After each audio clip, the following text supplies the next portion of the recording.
Hi guys, I'm Joey and welcome back to my channel. Today I am bringing you the first video in a 3-part series for back to school. This first video is my top tips and tricks for back to school.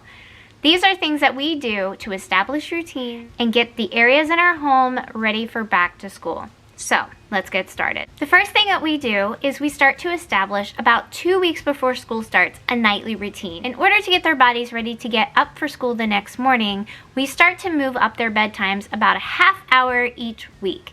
By the time they go back to school, we will have moved their bedtimes up about a total of an hour, which is right around where they would be in order to go back to school. The next thing that we do is we also have them start laying their clothes out the night before in order for them to know what they're going to be putting on the next day. This just helps us out a lot when it comes to getting the kids ready for school and out the door on time. The second thing that we do is we like to establish an after-school routine.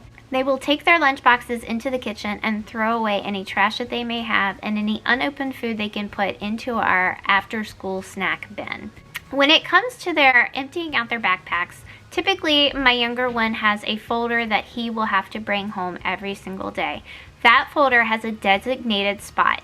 It is in our homework center. That is the third thing that we like to establish. We have a homework center area in our home where the kids will take anything that they have from their backpacks that I may need to review.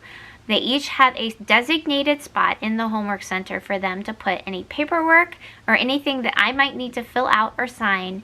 When it comes to, say, back to school, there's usually a lot of forms that are sent home.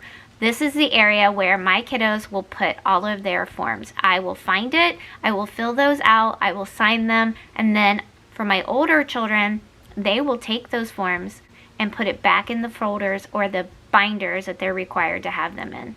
For my younger one, once I fill out his paperwork, I will go ahead and put it back in his folder and then put it back in his backpack so that it is ready to go the next morning. Homework Center is an area where the kiddos will have any school supplies that they need at their fingertips. It is also a spot where it is quiet for them to sit and do their homework. Now, typically, my older kiddos will go up to their rooms and do their homework on their own without any problems. But my younger one needs a little more structure. This is an area where he can kind of focus on what he needs to get done.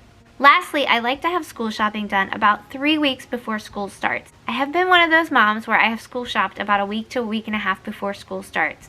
And it is not fun because most of the time I can't find all my supplies that I need for the kiddos. And I'm usually scrambling to different stores or even ordering online and hoping and praying that they come in time. So school shopping about 3 weeks before allows us to find everything that we need. If not in the stores, then we can order it online and get it in plenty of time before school starts. These are all things that I like to do in order to get ready for back to school. What kind of things do you have in your home that help you get organized for school? What kind of routines do you establish? I'd really be interested to know. Leave those in the comments below. Also, don't forget to hit the subscribe button. You can be a part of our community where we like to plan, organize, and talk about daily living. Also, don't forget to hit the bell notification button. That will let you know when I upload a new video. Alright guys, I hope you have a great rest of your week and I will talk to you soon.